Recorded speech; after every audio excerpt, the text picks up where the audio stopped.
Hey folks, it's Ben. We're here with my latest acquisition, which isn't saying a lot because I have lots of them, right? We have a 1990 Chevy Lumina, 3.1 liter V6. So it's a cool car, fairly base. It's not a Euro Sport or anything fancy like that. I bought it in southern Alberta for $300 from a nice guy. It doesn't start is its biggest issue. I guess it cranks but doesn't start. It also, the passenger's window is being held up by a piece of wood in the door, and the driver's side exterior door handle is MIA. But other than that, besides lots of hail damage and a broken windshield, it's in fairly great shape. So I kind of wanted to do the Barnyard Crawl on this one before we got into it too far, kind of document how I found it. And eventually this might end up as my daughter's car. We'll see how that goes. But we'll start off with the front here. And as you can see, thanks to all this rain, I don't know what shape the paint's in, but there are lots of hail dings. So this hood is either fixing for a repair or replacement, because we can probably find one in the junkyard that's not so damaged. The chrome grille is delicious. Looks like we have a little either chroming or dechroming right there. Not sure which way that's going. Looks like the paint has come off. The headlights are great, and I'm told there are LED headlights in it, so that's neat. It's got its front plate mount, which will go away because we'll ditch that. We don't need one here in Alberta. The bumper looks to be in great shape because it's plastic, but it's there and it's in entirety. This fender is also pretty kissed right here, so it might be fixing for a replacement too. Got a little bit of rust around the wheel lip here. It is running on 15-inch tires. These are snow tires, and I have so many W-body and Bonneville rims for this that, yeah, she will not stay on Steely's for long, that's for sure.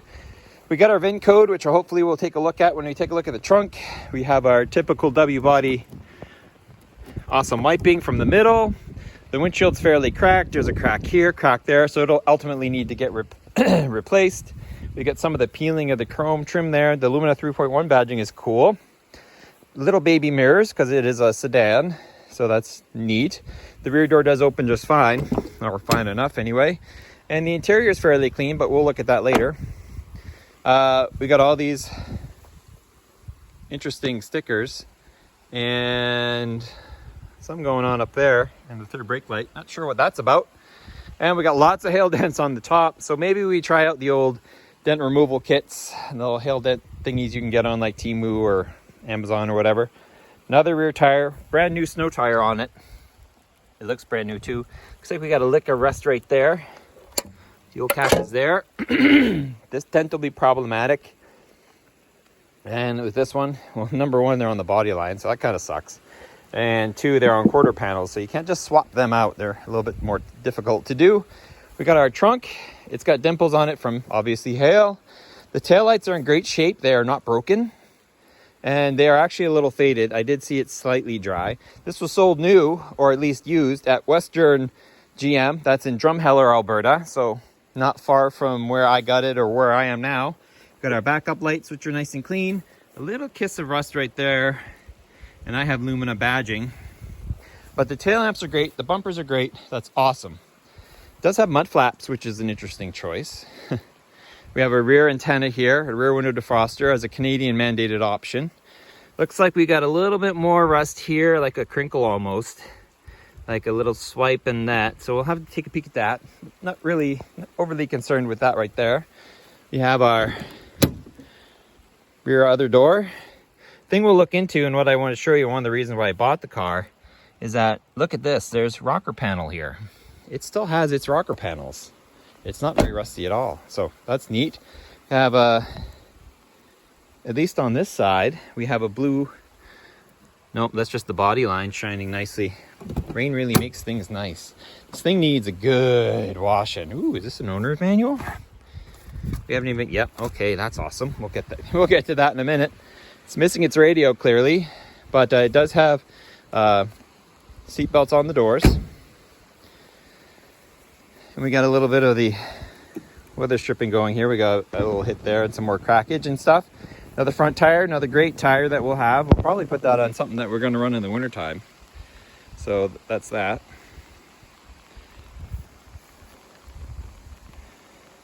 Now moving on to the front here. Once again, these headlights are in super shape, and he is running LED, at least on that one, LED bulbs, so that's pretty cool. I have not seen under the hood yet. When you pay 300 bucks for a car, you don't really ask too many questions. So let's take a look on the inside. So we have power door locks and windows. So up, down, and then our door locks, or does it? Yeah, that might be door lock right there. I'm not sure, probably. Let's say yes. Now I'm gonna go ahead and sit in it. Oof. So we are a super blue interior, right? Looks like we have a fairly basic Chevrolet steering wheel. And I watched the Motor Week on YouTube, and yeah, we have the based gauge cluster of speed and fuel. The rest is all idiot lights. Oh, we got some bending of the dash here. Oh, that will glue down. So we got some sun damage there per se. What are we talking about here? If I go slow, we'll be able to do all the RPO codes. But it looks like we have cruise control and delay wipers, so that's winning. We have our light control there and our instrument panel lighting there. The variety of idiot lights. The battery is new but depleted, so heads up. I'm guessing we had some rattling going on. Had a radio here. Is the harness mostly here? Oh, it had something aftermarket-ish. Okay. Did they leave me the factory harness? No. So we'll have to do some wiring to make that work out. This would not be factory. Nope, just the tunnel. We have brake. Here we go. Oh yeah, lots of brake. He said the brakes were new, so that's good. And we got a gas pedal, so we're cooking there. Do we have air conditioning? It does have air conditioning, so that's a plus. It says Lumina there. We have manual remote mirrors. Painted, I think. They're not chrome. In our glove box, what do we got? Anything special here? I brought my flashlight with me so we could... It's a little bit dark out here. We got nothing in there except our fuses, so that's fine. Oh, I think... Oh yeah, power trunk release right here. That might be an option. So that's cool. Don't need to blink. Do we have any... We got maybe mouse damage. Oh, just like my Lumina. Can you not blink? We got mirrors on the visors. Both of them, actually. No door on this one. That's the downgrade, I guess. And we have a split bench seat. Looks like a 60/40 with armrest. So that's pretty neat. And interesting doors. They are laid way back. We've got a dome light as well. So that's all right. So that's pretty good. Tilt wheel. Yes, we do have tilt wheel. I think they might have all. This paperwork's getting wet, so let's go ahead and... It's a logbook from 1990 Chevy Lumina. Cool. So yeah, we do have power options that are also getting soaking wet right now. So that's pretty awesome. Out front here, let's go ahead and grab this. Check out the back. We do have the keys too. That's always fun, right? Having keys. Oh, and while we're here, brake release, pump to set. Okay, well, we'll see if that opens. We're gonna need those. Oh, I just mentioned the door handle, right? We're gonna need that for the trunk. Let's grab this. All right, back is no surprises. Missing the lid there on the ashtray, but other than that, it's a large bench seat. They were complaining how soft they are, and it could be. I don't see too much fur or anything like that, so just a lot of dust and dirt. Vomit maybe. Rear window defogger or some sort of vent back there. Interesting. As far as I know, the trunk contains tires. Let's take a peek in here. It really tells us what we need to know. Nice opening trunk. And yeah, we got two wheels. Let's go ahead and see. Now there, this one's toast on the inside. There's not a lot of cross thread on it, period, actually. It's weird because the grooves are deep. The wear bars are there, but the top is missing. So maybe we'll just park something on those. There's one. What is it? It's a wind force catch. What's that say? Catch force PCR. Yeah, see, well, they're cracked down the middle too. There may have been tread at one time. I'm not sure, but I'm always looking for tires that hold air. But that one doesn't. All right, back to business. We don't have any RPO codes up there. Used pads, new pads, spare tire, RPO codes. That's kind of what we want.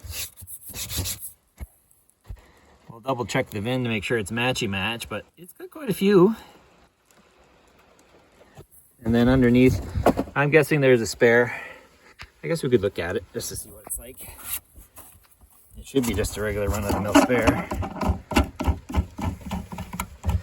We'll, when we get this car ready for the road, we'll clean it all out. Yeah, it's there and unused, so that's cool. It's not rusty or anything. So that's fantastic. On you go. Anything special on this side? Not sure what that is. No back pockets to hide things on the doors here, but we could have money under the seat. And when we did the Beretta detailing on the inside, we went ahead and pulled everything out. So that car is super clean. Looks like we're unattached from the... Yeah, we get some clippage stuff going on there. Anything else in here? Seatbelt something. We do have the owner's manual and some other paperwork. Looks like mostly warranty stuff. Lumina 4-door blue, 1990, used car tag. And then this book, which was on the door and getting wet. It has Lumina written on the note front of it, but looks like that might be it. So, not so much use there. And then what do we got? Some stink. A remote control for something, probably the original radio. Some dimes, so I'm already making my money back. Sweet. Get meowed at by a kitty. Right there. So, oh, it did pop. It was just really quiet. Let's check out the power barn. This is where I fumble around for 5 minutes. No prop rod. Nice. Nice engine. Man, is this engine compartment clean. That's what I get right out of the door. The battery is from 22 or 23, so it is a new battery. Certified. So that's what, Canadian Tire? I can't remember. He says that it doesn't have spark. Could be the coil packs. I don't know. I haven't looked at it myself, so I will look at that as one of the many things that it possibly could be, right? It doesn't look like I'm overly familiar with 2.8, so we'll just see how it goes. It could be lots of things. It is low on oil, but not too bad. Or is it bad? No, there is some, but it's low. That won't focus on anything right now, thanks to the rain. And then I'm gonna mess around for half an hour getting this thing down the hole. There we go. So it's in really clean shape. Looks like a replacement alternator, possibly on that. We had an electrical center diagram. So let's not get that wet. Block heater cord. Let's go ahead and tuck that in there for now. Whatever that is, more heater cord. Okay, radiator. Oh, yep. Engine coolant tank, which is have coolant in it. It does. That's a good sign. And hey, full bottle of windshield washer fluid. Somebody wrote the date at one time or what filter it is. That looks different. I'm sure it's right. It just looks weird. Okay. I haven't had a 3.1 before. Like I said, I've been with the 2.8s for a while. We got some vacuum tubage there. Interesting here. What's that doing there? Zip ties are... Looks like that manifold may have come off, and so they kind of zip tied it back. My feeling on that, so I'll figure that out. Schrader valve there with no cap, which means maybe someone did check the fuel pressure, which is always a won't start issue. And our little circuit center here with its red cap pulled out, cruise control, battery. I gotta take the bolts out to get the battery out. And then yeah, I'm told it has LED headlights.